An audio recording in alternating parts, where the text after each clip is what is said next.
ఇక్కడ కొన్ని గర్భసంచిలో కామన్‌గా వచ్చే డిసీజెస్‌ని చూపిస్తున్నారండి. అవి చూస్తే గనక మనకి మేజర్‌గా ఇక్కడ ఫైబ్రాయిడ్ కనిపిస్తుంది.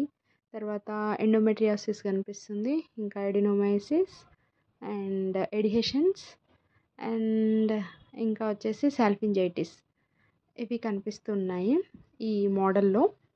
హ్మ్. అయితే ఫైబ్రాయిడ్ అంటే ఏంటంటే మామూలుగా గర్భసంచిలో గడ్డ అంటారు కదా! అదే ఫైబ్రాయిడ్. అక్కడ కనిపిస్తుంది కదా! యెల్లో కలర్‌లో. దీన్ని ఫైబ్రాయిడ్ అంటారు. ఇది ఎక్కువ పిల్లలు లేని వాళ్ళలో వస్తదనమాట ఫైబ్రాయిడ్ అనేది. తర్వాత ఇంకా ఎండోమెట్రియాసిస్ అనేది ఒక డిసీజ్.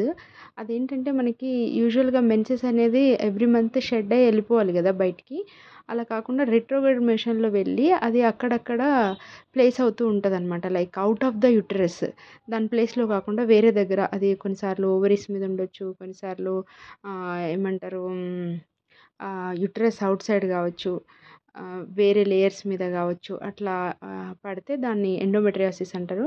మేజర్‌గా అది ఓవరీస్ మీద పడతదనమాట. అది ఎండోమెట్రియాసిస్ గురించి. ఇంకొకటి ఎడినోమయోసిస్ అని ఉంటది. ఈ ఎడినోమయోసిస్ అంటే ఏంటంటే ఎండోమెట్రియం అనేది యాక్చువల్‌గా షెడ్ అయ్యేది మనకి బయటికి మెన్సెస్‌ని తీసుకెళ్ళే layer innermost layer of the uterus అనమాట. అందులోంచి ఇంకా కొంచెం మిడిల్ లేయర్ ఉంటది మయోమెట్రియల్ అని. అందులోకి గ్రో అవుతదనమాట రివర్స్‌లో. సో, దాన్ని ఎడినోమైసిస్ అంటారు.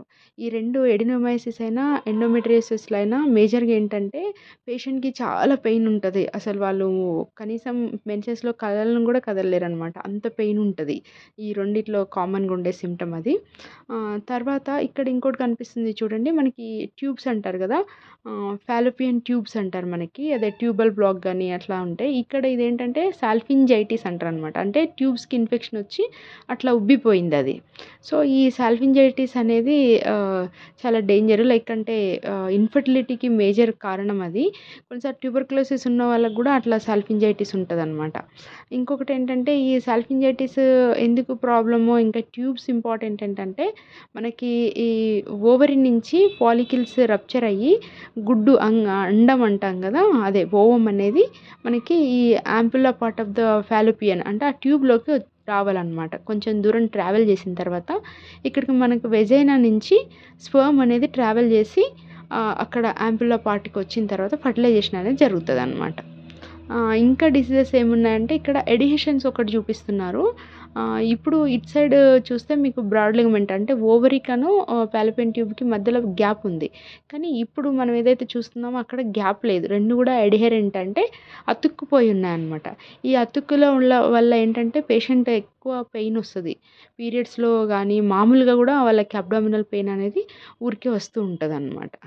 ఇవి ఇంకా ఈ ఫైబ్రాయిడ్ కోసం చూపిస్తున్నారు గదా! అది ఫీమేల్స్‌లో ఇంకా మామూలుగా మ్యారేజెస్ కాలేదు గదా! వాళ్ళకేంటి ఇలాంటి ప్రాబ్లమ్స్ అనుకుంటారు గానీ, అన్‌మ్యారీడ్స్‌లో ఇంకా నల్లిగి రావడం అంటే అసలు పిల్లలే లేని వాళ్ళు, అబార్షన్ హిస్టరీ గూడా అట్లా ఏం లేని వాళ్ళలో ఎక్కువ ఫైబ్రాయిడ్ ప్రాబ్లమ్ ఉంటది.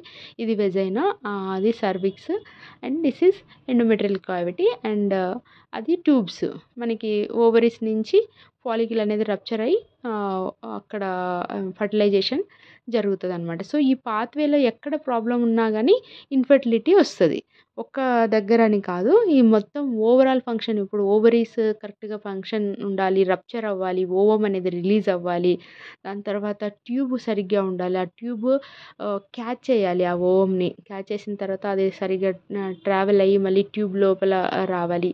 తర్వాత స్పెర్మ్ చూసుకుంటే స్పెర్మ్ గూడా వెజైనా నుంచి, సర్విక్స్ నుంచి, యుటరైన్ క్యావిటీ నుంచి మళ్ళీ అది అక్కడికొచ్చి ఫర్టిలైజేషన్ అనేది జరగాలి. ఈ అంత మార్గంలో ఎక్కడ ప్రాబ్లమ్ ఉన్నా గానీ ఇన్‌ఫెర్టిలిటీ ఛాన్సెస్ ఎక్కువుంటాయన్నమాట. This is all about uterus.